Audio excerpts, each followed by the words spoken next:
It's the Michael Patrick Leahy Show, broadcasting live from downtown Nashville. And now, here's Michael Patrick Leahy. And welcome. Aaron Gulbinson is in studio with us on our Newsmaker line right now. The great pollster, good friend for many years, Scott Rasmussen with Neapolitan News Service. Good morning, Scott. Good morning. We're getting close to the end. Oh, my goodness. Close to the end. 12 days, right? And you actually have said you've got your last poll. You stop doing the sort of the horse race poll at the top of the ticket. I think, October 18th? There's a reason you stopped then. Tell us why. You know, the role of a public pollster is to give people a sense of where the race stands, and you get into the silly season of the last 2 weeks when you really can't add much to the public dialogue. I wrote 4 years ago after the election that public pollsters are like a bartender who serves somebody drinks all night and then is shocked when they have an auto accident on the way home. Right now, we're at a point where, people are abusing the polls in ways that they're not meant to do.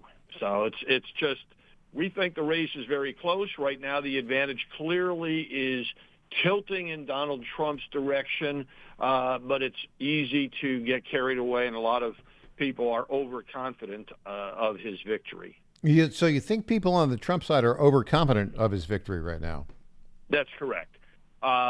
Look, the way I see the race right now, there are 7 toss-up states, and across the South there are 3 critical ones: Arizona, Georgia, and North Carolina. Our polling in those states looks a lot more like 2016 than 2020. I would expect that Donald Trump would win those 3 states. My one caveat is North Carolina. Under normal circumstances, I would feel much more confident about it. But that hurricane and some of the damage that's been done in the western part of the state could have an impact on turnout and could depress Trump's turnout. Now, I know the campaign is aware of that and they want to work on it, but that would be my one caution across the South. If Trump wins those 3 states, he is at 262 electoral college votes, and he needs to win one of the 3, the so-called blue wall states: Pennsylvania, Michigan, and Wisconsin. We just finished polling Wisconsin last week and found Trump up by a point there. Michigan and Pennsylvania we show is dead even. And when you look at those states, this is why I think people are perhaps a little bit overconfident. These races are close. They're likely to stay close. And small things can have a big impact. In 2016, Donald Trump won Wisconsin by 20,000 votes out of 3 million. He lost by 20,000 votes in 2020 out of 3.4 million. If it's at all close again, something could happen like a blizzard in Wisconsin. And if there is a blizzard and turnout is down a little bit, it is most likely to hurt the Trump voters who are living in more rural areas. So something like that, when a race is that close, can flip it in either direction. Having said all that, Trump has a slight edge, but I think the betting odds showing at about a 60-40 race is about right. Is there any voter out there today, as we speak, who's really undecided? Are there any undecideds? There are people who are undecided about whether they're going to vote or not. There are people who are not excited about the candidate they're going to vote for. But at this point in time, just about everybody has made a commitment of some sort. There may be a few people who are wavering between, a Jill Stein vote and a Kamala Harris vote, or, something of that sort. But the biggest issue is who's going to show up and vote. And, one thing that people sometimes forget is the importance of this ground game. And we have a way of looking at it. If you take a polling question and you ask people, how likely are you to vote? We know that people who say they're definitely going to vote, well, not all of them do. That's just when you check the actual answers against the actual voter rolls. But at the other end of the spectrum is perhaps the biggest surprise. A modest number of people who would tell a pollster they're not planning to vote end up voting. And the reason they did is because a campaign got to them, a friend got to them, somebody took them to the polls, and that can make a difference in a very close election. In other words, the campaign that does the best job of running through the tape is probably the campaign that's going to win. That's exactly right. You know, when I played Little League baseball and all the way through, they said, you know, never stop, never slow down while you're running to first base. And that's where these teams, these campaigns have to be right now. That's a very good way of describing it. In studio right now, the official guest host of the Michael Patrick Leahy Show, also the executive director of the Tennessee Faith and Freedom Coalition, Aaron Gulbinson. Aaron has an interesting question for you. So I do want to move for a second into the Senate. And I think I know the answer, but our audience might know. What do you think is going to happen, or what are you seeing happening in the U.S. Senate? And is there a surprise or potential for surprise race to watch? So the Republicans are very likely to win control of the U.S. Senate. They're in a much stronger position than they were 2 years ago. If you assume they don't lose any seats, any of their incumbent seats, they're at 49 seats right now. They will pick up the West Virginia seat, which would give them 50. And if Donald Trump wins the White House, well, then the Republicans control the Senate without picking up any more seats. Republicans also look to be a very strong position to pick up the Montana seat.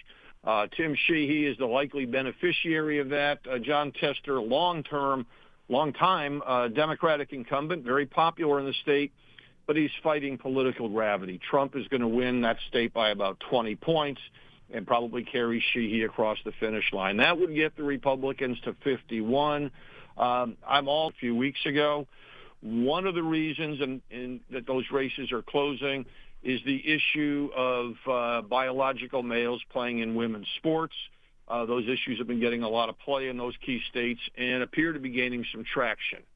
Now, those are all the good news things for the Republicans. You know, the upside, I guess, would be 55 seats if all three of those underdogs came in for the Republicans in those states.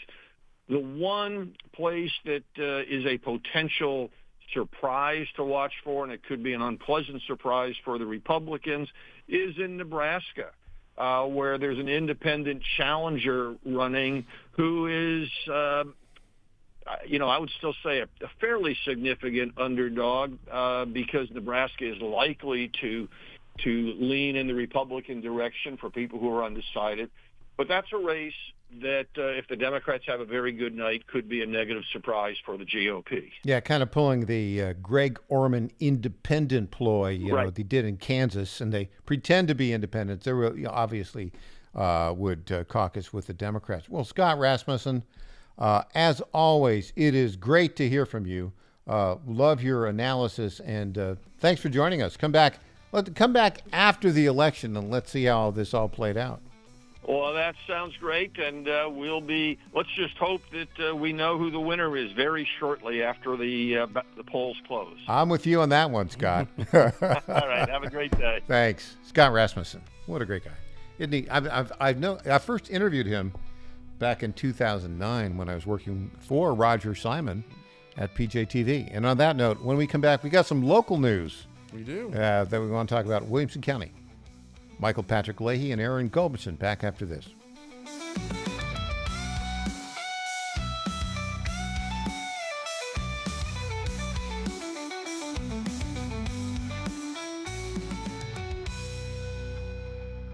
Hi folks, John Fredericks here for Freedom Alliance. Veterans are still struggling with the wounds of war. They came home with injuries that changed them forever. The flag-burning troublemakers in our streets remind me how fortunate we are to have patriots who served and fought, sacrificed, and never complained. We need to support them through organizations like the Freedom Alliance. It's Military Appreciation Month and time to support those who serve. Freedom Alliance is caring for combat veterans and military families. Combat veterans fought in the worst, most dangerous places on earth. Freedom Alliance takes them to nature's most relaxing locations so they can heal. Freedom Alliance gives injured troops mortgage-free homes, new cars, and all-terrain wheelchairs. For wounded vets, there's nothing like the stability of your own home, the reinsurance of a reliable vehicle, or the independence of a wheelchair that navigates snow, ice, beach, pasture, or most any terrain. Let's fight for those who fought for us. Go to freedomalliance.org/Godzilla and make a monthly gift that will improve the life of a military hero. That's freedomalliance.org/Godzilla. Make a contribution today. If you're like me, most moms find it difficult to prioritize self-care.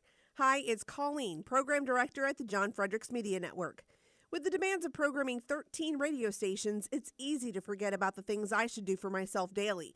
And that's why I started with our company's Women's Challenge with Native Path Collagen Peptides. It's affordable and convenient care in just 1 scoop a day. There are so many incredible health benefits like bone and joint support, metabolism booster, and hair, skin, and nail improvement. I like to take a moment each day to prioritize myself and indulge in the health-boosting benefits of Native Path Collagen Peptides. I love mixing it up with all the different smoothie recipes, too. Learn more about Native Path Collagen Peptides and read 7 important reasons why you should be taking collagen peptides at getnativepath.com/Godzilla. Prioritize your self-care with Native Path Collagen Peptides. Try it risk-free for as low as $21 today and get free shipping at getnativepath.com/Godzilla. Target.com. Target.com is an online e-commerce tire retailer. We are here to serve the American public with the best possible customer service, the best pricing, and we make it extremely easy. We have many name brands and a lot of low-cost tires. The price is right, and it's easy. You go online to Target.com, Tireget.com, Target.com. You go there, you put your zip code in, all the inventory displays right in front of you. You can call in for help if you want to. We'll help you get the tire that you need. But we will take the tires you buy and at no extra charge deliver them to the dealer right by your house where they will be installed at the market price. It's easy. The best price, the best service. Great people to deal with. Thank you for going to Target.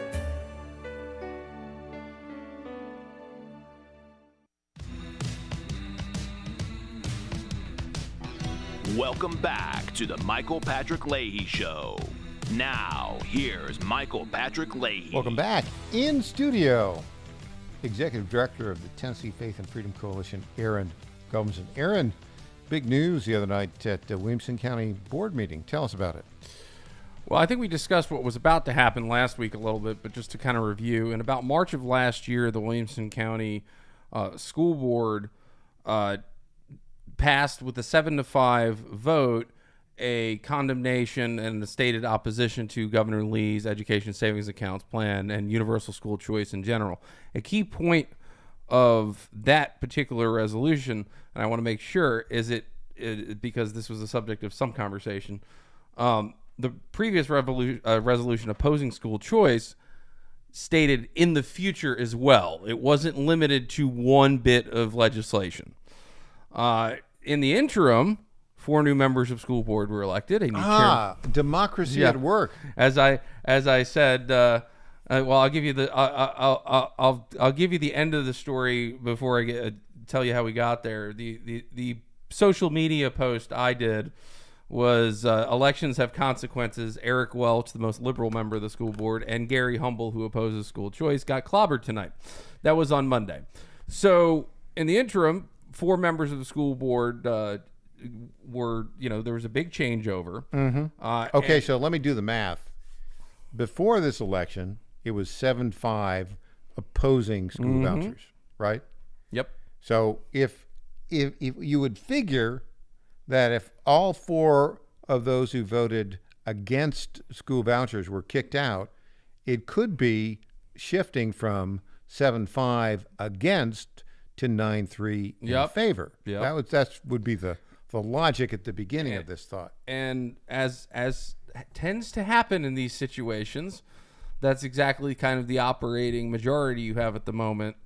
But one of the members who actually voted for the previous bad resolution condemning school choice, Drayson is his last name, he voted in favor of this resolution. And so what happened on Monday was they voted on a resolution rescinding their opposition to school choice in the state of Tennessee.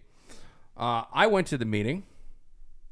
It was, I will be perfectly honest with you. I don't enjoy going to school board meetings or city council meetings because they tend to be very mundane to me, and they always get to the point of the issue of why I'm there at the end for some reason. And you can never totally predict that. Let me, by the way, just say that for anybody out there who has ever served on a school board, Yep. or a city council, or a county board of supervisors, thank you for all the time you spend in Yep. those meetings. Yep. I can tell you that my attention span in a meeting that lasts 3.5 hours would probably be gone after the first 20 minutes. If that. I mean, they get into such mundane things.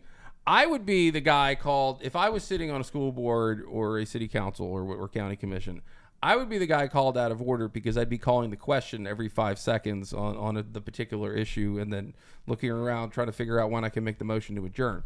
But anyway, so the big news is, and how these things go is there was public comment at the beginning. And there were all these leftists, pink-haired, purple-haired, transgender kid. No.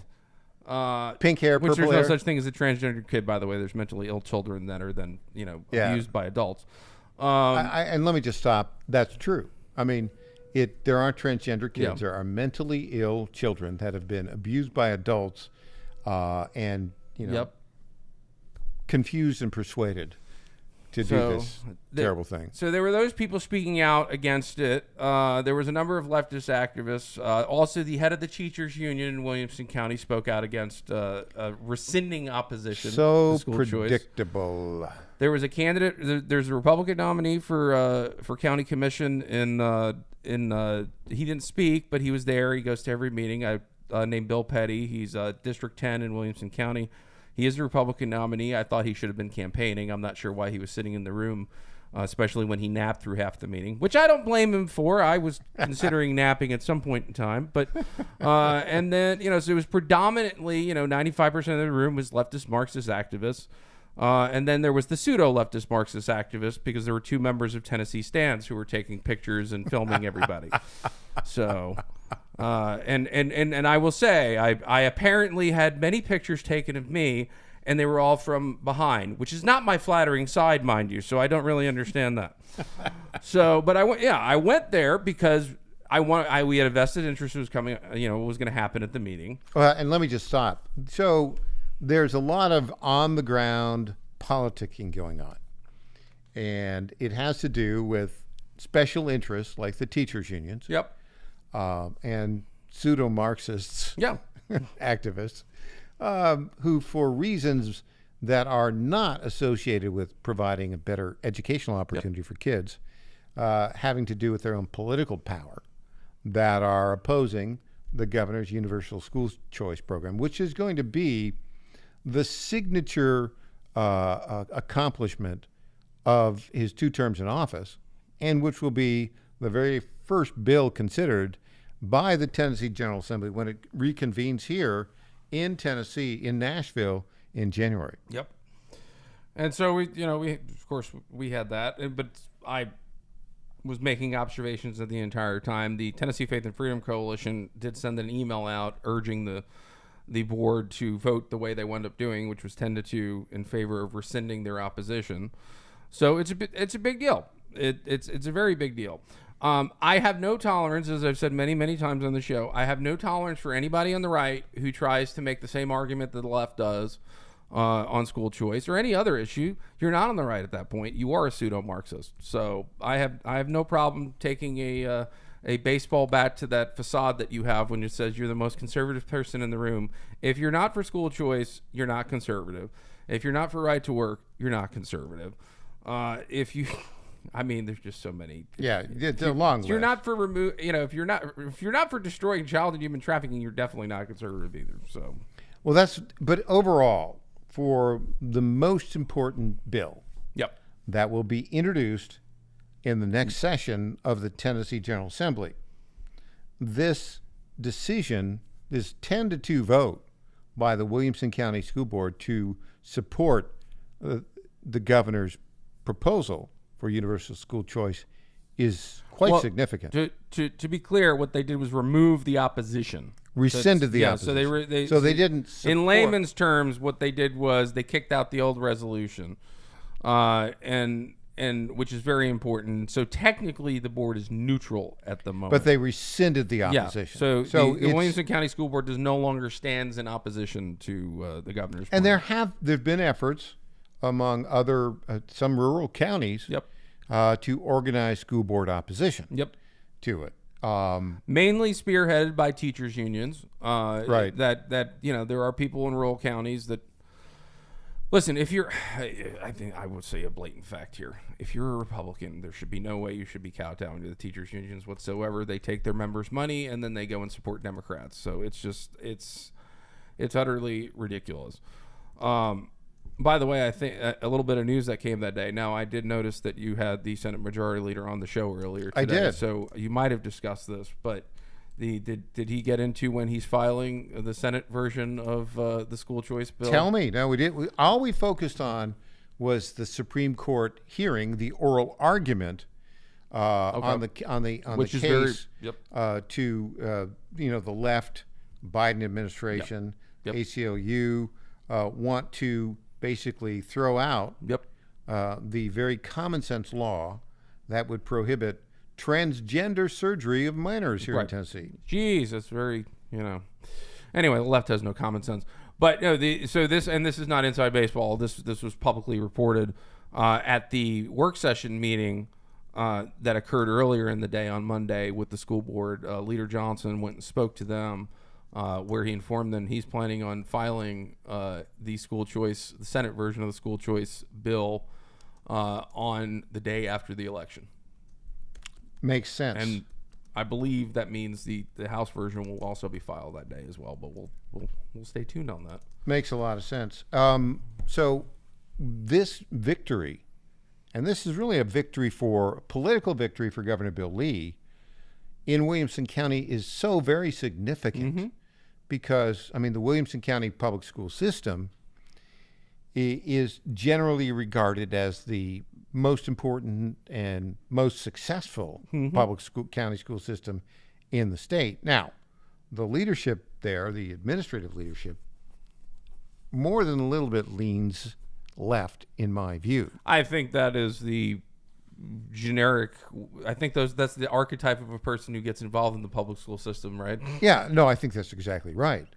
But do you see political wins in the near future in similar county school systems around the state for the supporters of Governor Bill Lee's universal school? I would say a few things. I would think that would embolden some of the school board members around the state to grow a bit of a spine. I also think when you have this, and this elections have consequences. This is not the only thing. I think you will see in Williamson County, and I hope this does extend elsewhere, because that the school board is far more conservative than it was, and you have an operating, we'll call it, conservative majority on the school board. I think they will rein in the bureaucracy a bit. And there are different teachers' mindsets different and an administrator's mindset's different. But I think it's going to be better. When we come back, we'll have more with Aaron Gulbinson. I've got another victory, another win for Tennessee Attorney General Jonathan Skrmetti. Back after this.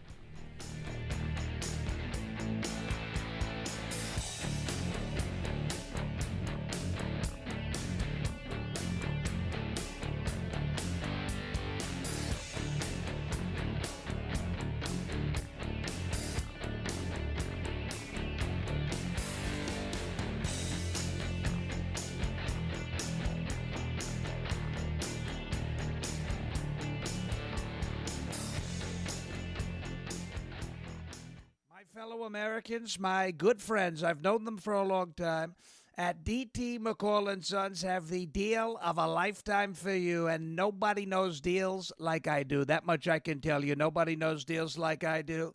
The lumber yards, they can hit you with hidden charges for up to $200 extra.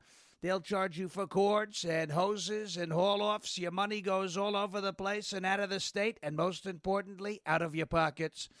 How do they get away with that? I don't know how they do that, but on day one, if you buy from McCall's, we are going to stop the hidden charges as soon as you buy it. D.T. McCall & Sons has locations in Lebanon, Carthage, Lafayette, Cookeville, and Franklin, and they have been family-owned in Middle Tennessee for over 100 years. Head to one of their stores today or check them out at dtmccalls.com. You're going to love it. Believe me. Impersonator Michael not endorsed. Patrick Leahy. When you look at Kamala Harris, you have to think of her in the context of an upgrade from Joe Biden. As a campaigner, Kamala Harris represents a greater threat to Donald Trump than does Joe Biden. The Michael Patrick Leahy Show on the John Fredericks Media Network. Weekday mornings, 10 Eastern, 9 Central. You better listen. I don't think anyone should take this threat lightly.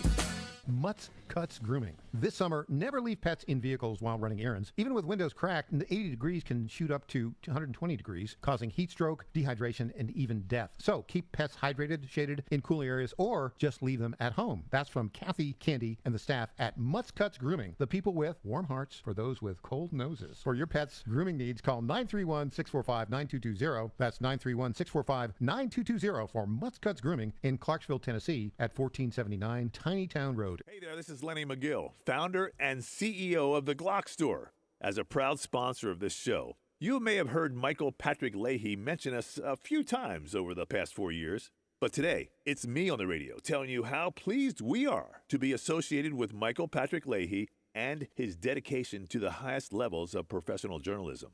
Michael Patrick Leahy has been threatened with jail time in bringing the true facts about that Nashville Covenant shooting to his listening audience. Michael Patrick Leahy, you keep doing what you're doing, and we here at the Glock Store will keep sponsoring your show for the good of Nashville and the entire country. And I'm personally inviting all of your listeners to come visit and shoot at the Glock Store. It's where Michael Patrick Leahy learned to shoot a gun for the first time and where he bought his own personal Glock 19.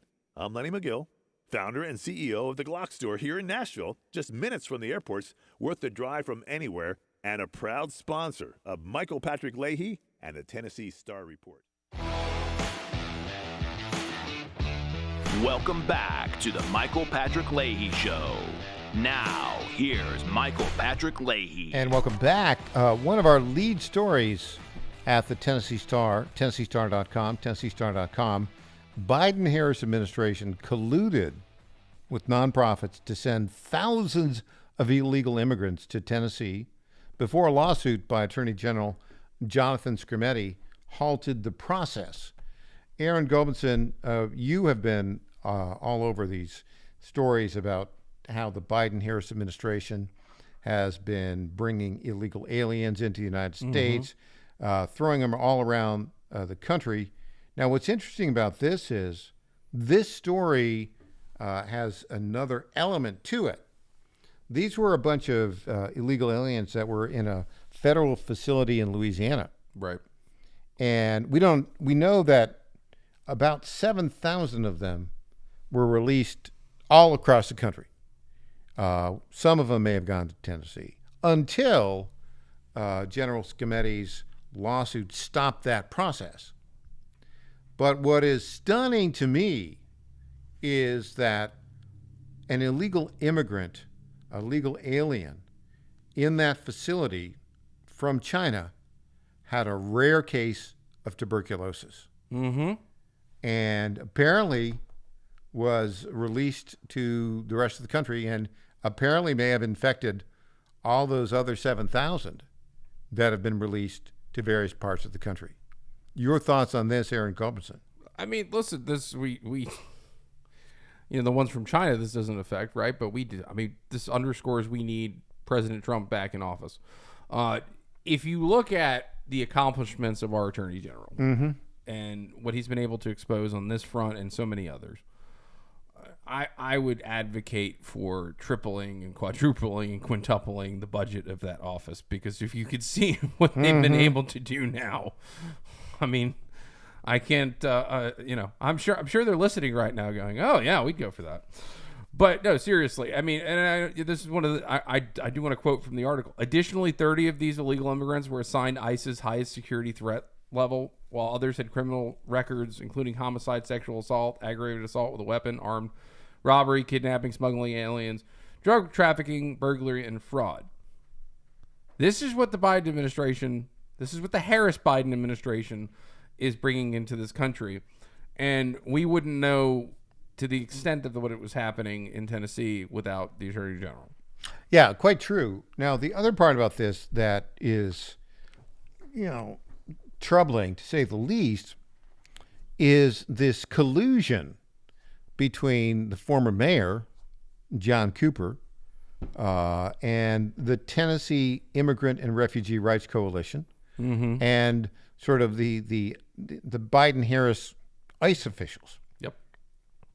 Basically, this Tennessee Immigrant and Refugee Rights Coalition, which we've written about extensively, they had extensive access to federal officials.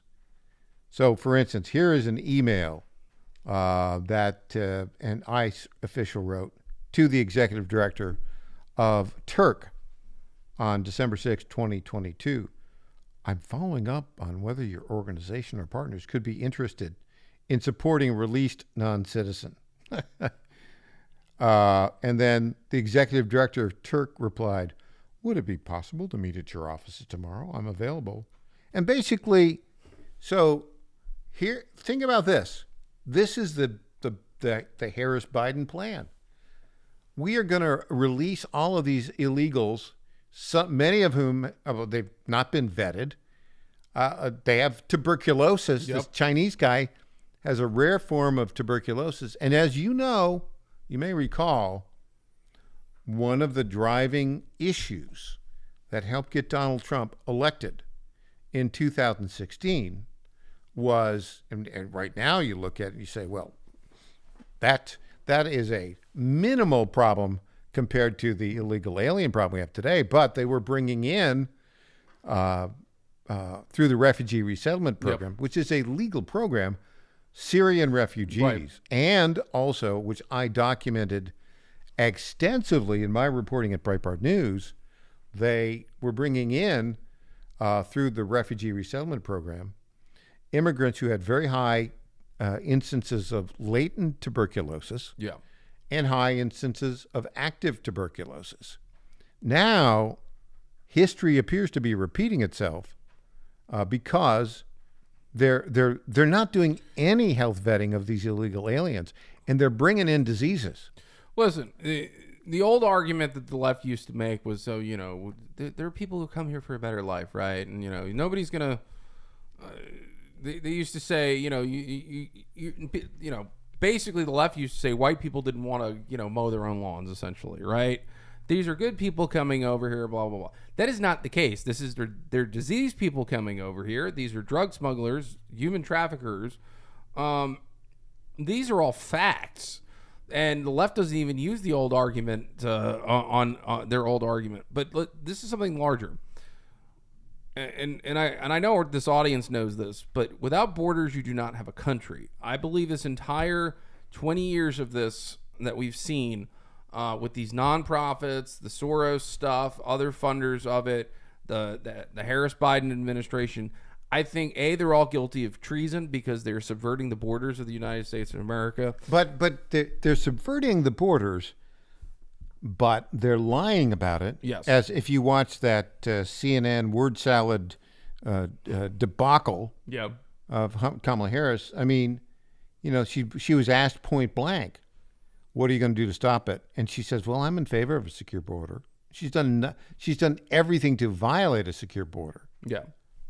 I mean, well, she is the face of failure of the gaping U.S. southern border. Anything she says on that subject is complete and utter gaslighting.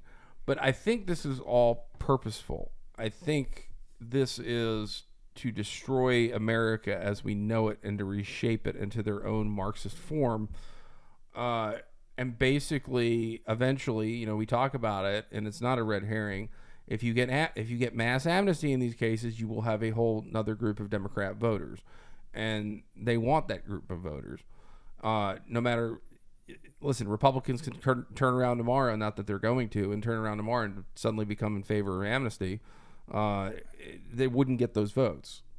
Yeah, exactly right. Okay, so given this, and given the fact that any sane person knows that if Kamala Harris were to be elected, we would have no country anymore. Yeah. A sane person would know that. Mm-hmm. Where do you think everything stands 12 days? How much of that, 12 days from the election, how much of that message is getting through? I think a lot of it's getting through, and I think we're going to win. Now, I think the problem is, I mean, you said sane, right? So a sane result would be 100% vote for Donald Trump in every single state in the union. What we're talking about here is we're anticipating a Trump victory, and there's a lot more work to be done, so don't take it for granted. But I am anticipating a Trump victory more and more each day, which makes me slightly paranoid, but that's another story. I want to get to the paranoia in a moment, but go ahead. But it's, we're talking a 51-49 victory here. Potentially not even winning the popular vote and winning the Electoral College. But a lot of these states that we're talking about with the 1 to 2 point leads, I mean, if he wins Michigan, for example, President Trump is not going to, and even Kamala Harris, no one's going to win Michigan by 5 points. It's going to be 1 or 2. Mm-hmm. Same thing goes for Wisconsin. Same thing goes for Pennsylvania. Maybe 3. States like North Carolina and Georgia are a little different story, but that's we are very divided. And I would say the people that vote red, by and large, vote sanely. I'm not going to say that there are not crazy people on the right, hence, my favorite whipping people here in the state. But, but they're not Brandon really, Lewis and Gary Humble, but they're not really conservative. They're not really on the right. But you know what I'm saying. So you belabor the psychological issue here but the people on the right vote sane. They vote based on the issues. They vote with their eyes. They vote with the evidence of, people on the left have been so indoctrinated that there's a psychosis there. And I find it funny how the left tries to gaslight us. Stop just a moment. Because what you said is true and important. I do believe that there are very serious mental health issues among people on the left right now. Mm-hmm. I mean, it's not like, if you look at it, well, what percentage of the country, is hardcore for Kamala Harris? Maybe a third. Yeah. That's probably generous. The others are just hate Donald Trump. But the point on that is, and you see evidence of this, that this total inability to process information and interact with somebody. That you saw this clip of this woman, the neighbor that went to ring doorbell. It wasn't a neighbor, just somebody walking by and just screeching because they had a Trump sign. Yeah. And screeching at him. There is a mass psychosis, I think, among a very significant number of Democrats today. And if you listen to Mark Halperin, he said the biggest thing that's going to happen with a Donald Trump victory is going to be a huge mental health crisis among people on the left. As I look at how things are developing and how arguments are being made or not being made, I think he's probably right about that. No, I think he is. And sadly, I think what's going to happen with the Democrats, instead of have some introspection, and I think the people in charge of the Democrat Party are not going to be like, well, maybe we need to return to our blue dog days and be more. But they're not going to do that. They're going to double down and go. They're going to go further left. Which I think is ultimately that is going to create a true Republican majority. I think, right? Because they just utterly lack common sense. Okay. Having said this, Kamala Harris calls Trump Hitler, a fascist. Then at the CNN town hall says, well, we just have to stop this bitter partisanship. And people are looking at her like, what are you talking about? Here's what I'm concerned about. 12 days. We've already established that there are a lot of mental health problems among Democrats right now. We now have the leaders of the party saying, got to lock Donald Trump up. that he's a fascist, that he's like Hitler. This is going to trigger some crazy person to attempt to assassinate Donald Trump, in my view. Well, it's already happened twice, one of which he was actually struck by a bullet. Right. Listen, a year ago, it would have been great to be like, oh, this is fantastical that we're going to talk about the assassination of Trump. The rhetoric's so bad. As it turned out, again, shot once, almost shot twice, 2 separate incidents. Yeah. Which, by the way, I just will plug this just because this is fun and I'm a fan. But President Trump talking about this specific issue with The Undertaker on his 6 Feet Under podcast is great. My buddy Matt Lyda is the co-host on the show. Go and watch it. It's great. That's a it's a wrestling. Yeah, reference. It's The Undertaker from WWE. There's a comment that President Trump makes about Knox County Mayor Glenn Jacobs on that that's pretty fun too. But anyway, there's a lot that can happen, and we need to pray that the president stays alive and that there's no other catastrophe. I'm praying for President Trump every day. Yeah. And he's needing the prayer help. All right, when we come back, News Potpourri. Yep.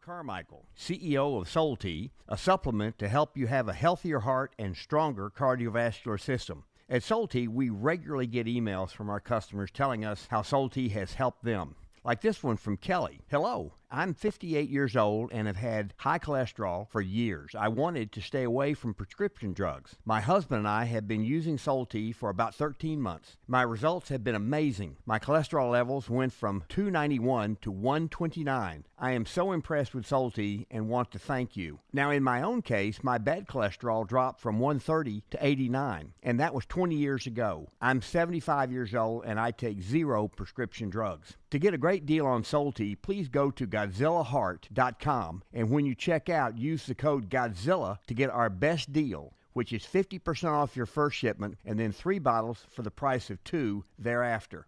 You don't have to live with a broken heart. Do you suffer from Try declining Soul Tea bone and today. joint health? Hi, it's Tina with the John Fredericks Media Network. And when I heard about our company's Women's Challenge, I jumped on the opportunity to test this amazing supplement that's already restoring my bone density, soothing my joint pain, and helping me regain lost mobility. I've experienced so many benefits in such a short time with Native Path Collagen Peptides because they support my bones and joints, boost my metabolism, and unleash the most radiant skin and hair since my 20s. In just 2 weeks, my knee stiffness is gone, and I'm already hitting the gym more aggressively. And I get so many compliments on my glowy skin and shiny hair. Native Path Collagen Peptides are so easy to take. They're tasteless, odorless, and mix great with my morning coffee. Read thousands of 5-star reviews at getnativepath.com/Godzilla. Level up your self-care with Native Path Collagen Peptides. Try it risk-free for as low as $21 today. And get free shipping at getnativepath.com/Godzilla. In 2008, the amount of concentrated time people could spend on a task without becoming distracted was 12 seconds. 5 years later, it was only 8 seconds, 1 second less than a goldfish. If you're often distracted or have trouble recalling information, you're likely to fall behind in the demanding, fast-paced 21st century. In other words, brain performance is more critical now than ever. Boost your brain power with Healthy Cells Focus Plus Recall. Science-backed nootropics to help you sharpen focus, concentrate longer, enhance recall, improve mental speed, learn rapidly, and be more alert. It's a pill-free brain supplement made with maximum absorption ingestible gel technology, designed to feed your brain at the cellular level.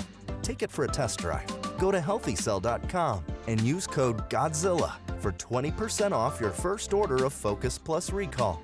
That's healthycell.com, code GODZILLA for 20% off. Welcome back to the Michael Patrick Leahy Show. Now, here's Michael Patrick Leahy. And welcome back to the Michael Patrick Leahy Show. In studio, our very good friend, official guest host of the Michael Patrick Leahy Show, Aaron Gulbertson, also the executive director of the Tennessee Faith and Freedom Coalition. Aaron, you know what? It's that time of day again. It's time for News Potpourri. Love that schmaltzy music. All right.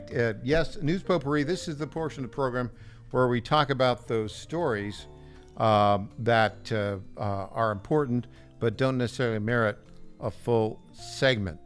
And I got a sports story for you.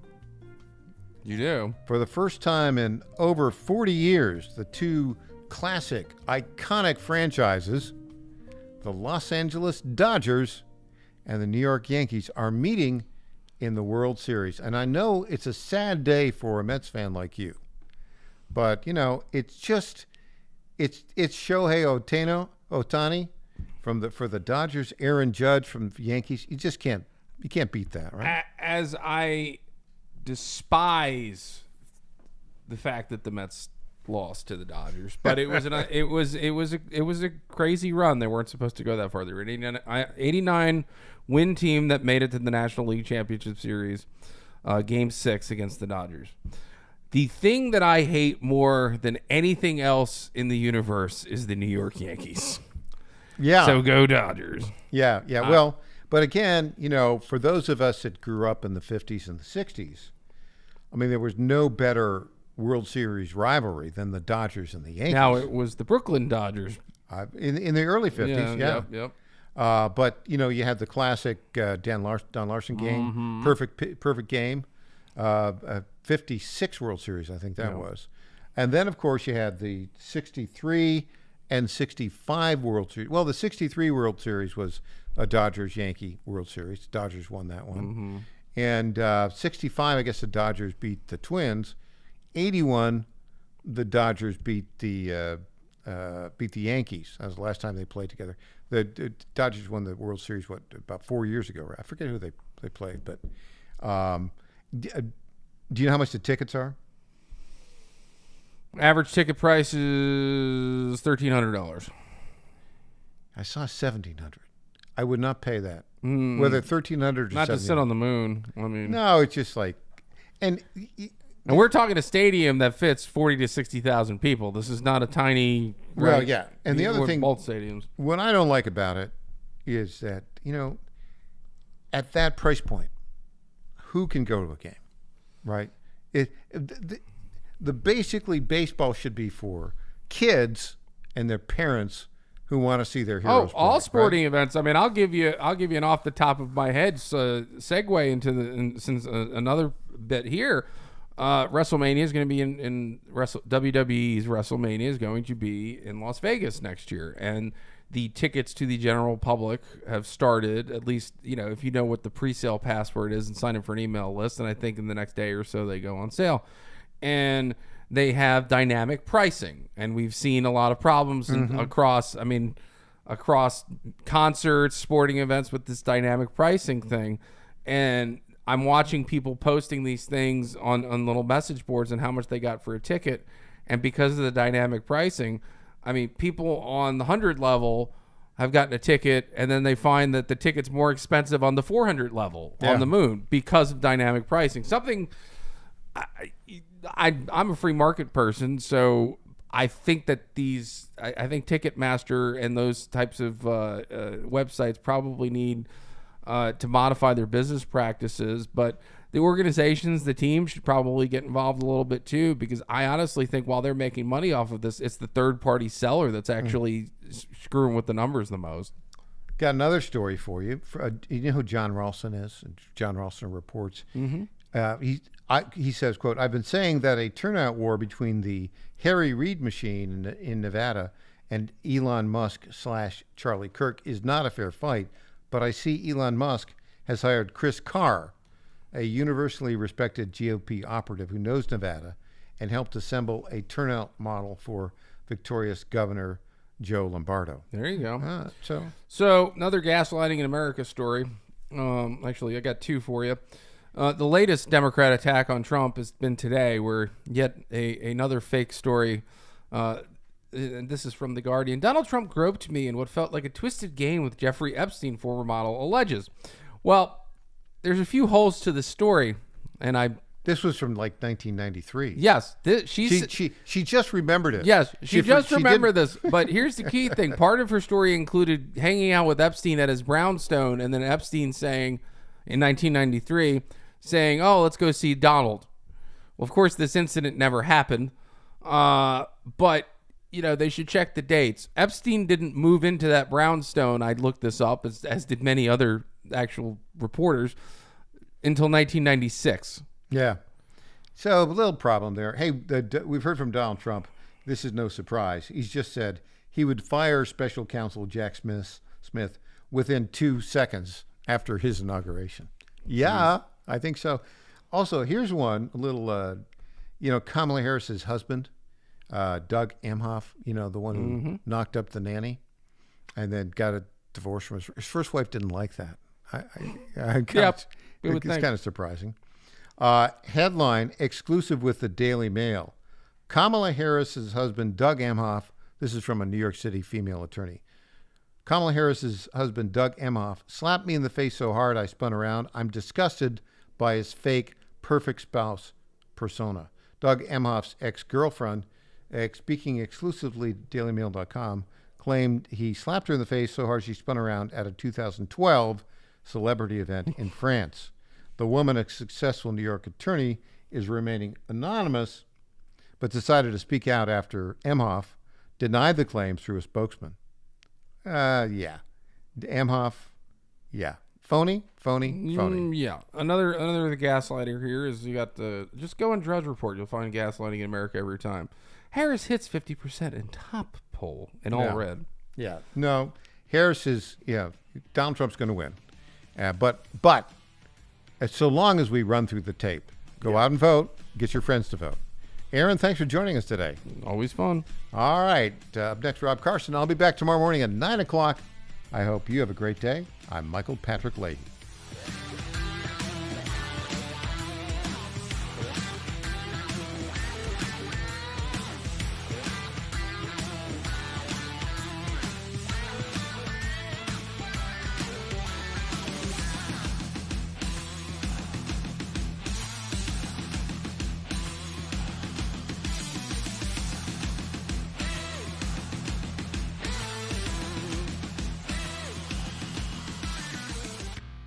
This is Michael Patrick Leahy. I want to say a word about my good friend Dustin Damon. Dustin is the best handyman in Middle Tennessee. Call Dustin today at 724-683-4400. That's 724-683-4400 if you have a job around the house that you just haven't gotten around to. If you're busy like me, you just may not have the time to fix that broken mailbox, repair the back porch, or get that old light fixture back to working properly. Do what I did. Call Dustin Damon today at 724-683-4400, and he will bring his truck and tools to your house and get that job done lickety-split. Dustin's main service area is Williamson County and the southern part of Davidson County. So call Dustin Damon, the best handyman in Middle Tennessee today, at 724-683-4400. Tell him you heard about him on the Michael